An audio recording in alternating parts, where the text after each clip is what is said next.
7 mistakes every new cat owner makes, and how they damage trust.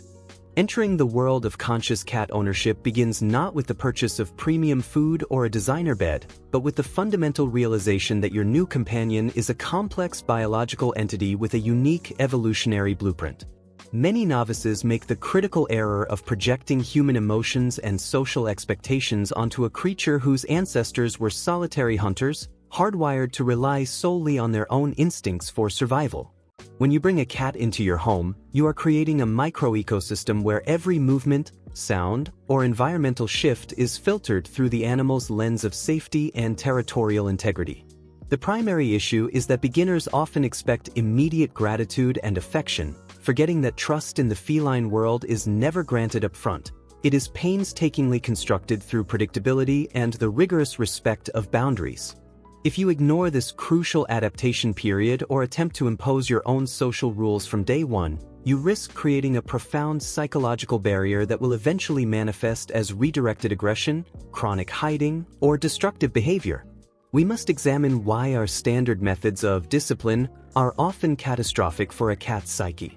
The first and perhaps most damaging mistake is the use of physical punishment or loud verbal scolding to correct unwanted behavior. From a biological perspective, a cat is incapable of connecting your current anger with a misdeed committed minutes or hours ago.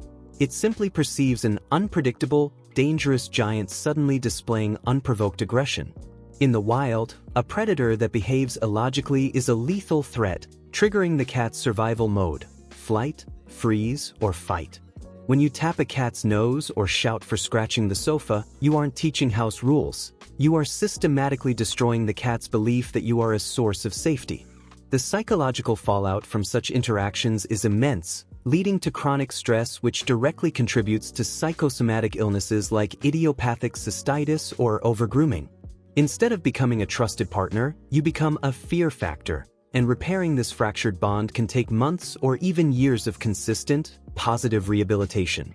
Remember, cats do not act out of spite or revenge. Their behavior is always a response to an unfulfilled instinct or physical discomfort that requires your empathetic investigation. A second critical error involves ignoring the importance of vertical space and safety zones, which are essential for the psychological comfort of an ambush predator.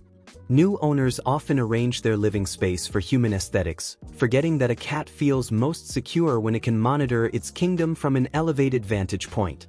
In nature, a cat is both a hunter and potential prey for larger animals, so the absence of lookout posts leaves them feeling exposed and vulnerable on the open floor. If your home lacks high shelves, cat trees, or accessible windowsills, your cat will likely exist in a state of constant low-level tension. Furthermore, violating a cat's right to sanctuary, such as pulling them out from under a bed to show them to guests, is an act of psychological intrusion. A sanctuary must be sacrosanct.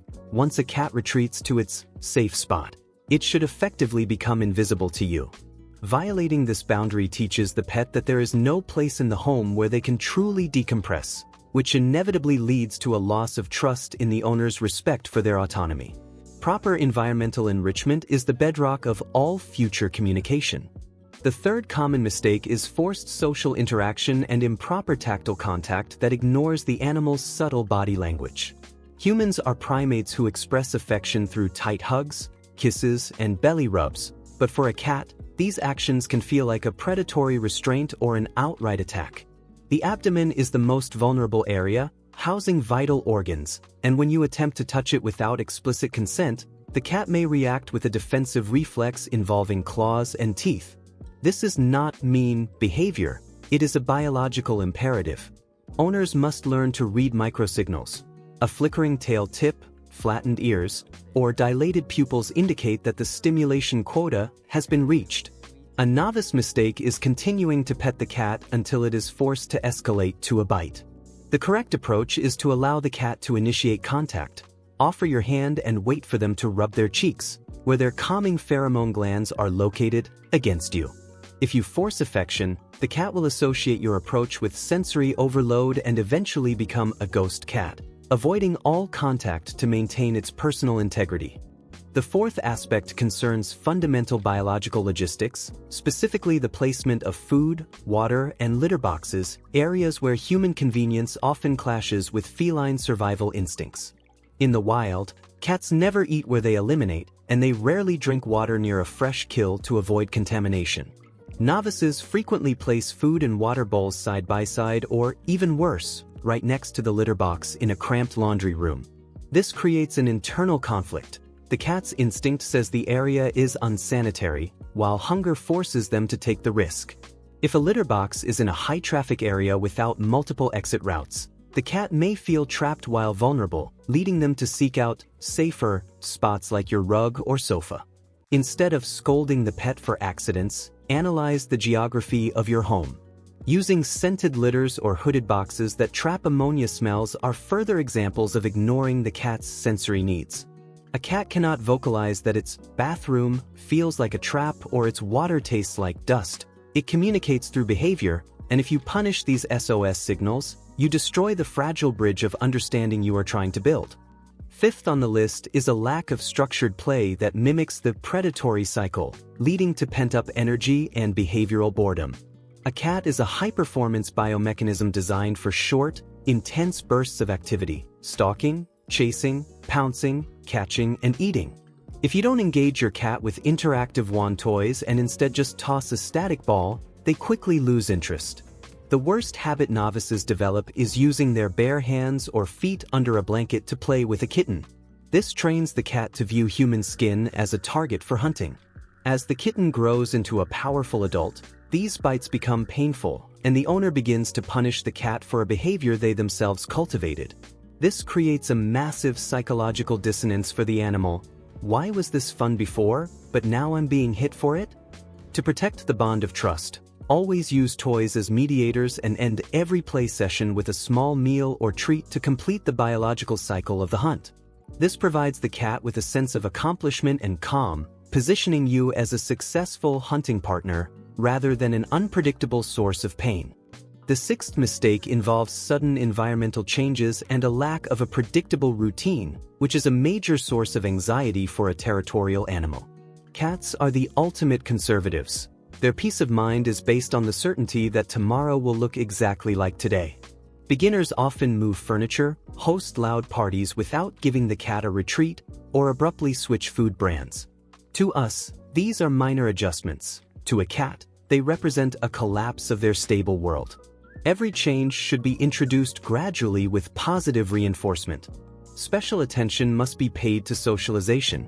If you force a cat to meet new people or animals against its will, you solidify the association that new events equal high stress. The trust issue here is that the cat stops seeing you as the anchor of their world. If you want a confident cat that trusts your leadership, create rituals, feeding at the same time, evening play sessions, and calm greetings. Predictability breeds safety, and safety is the only foundation upon which a true interspecies friendship can flourish. Without it, you will constantly battle skittishness and avoidance. In conclusion, the path to correcting these mistakes lies in deep empathy and a commitment to ongoing education about the feline mind. If you have already made some of these errors, do not despair. Cats are remarkably adaptive if they see the rules of the game changing for the better. Start by shifting your perspective. Stop demanding human-like social cues and start respecting their catness. Provide them with peace, vertical territory, a biologically appropriate diet, and predictable interactions. Remember that trust is not a destination, but a lifelong process that evolves with every interaction. Observe their reactions, learn the silent language of tails and ears, and always choose patience over frustration.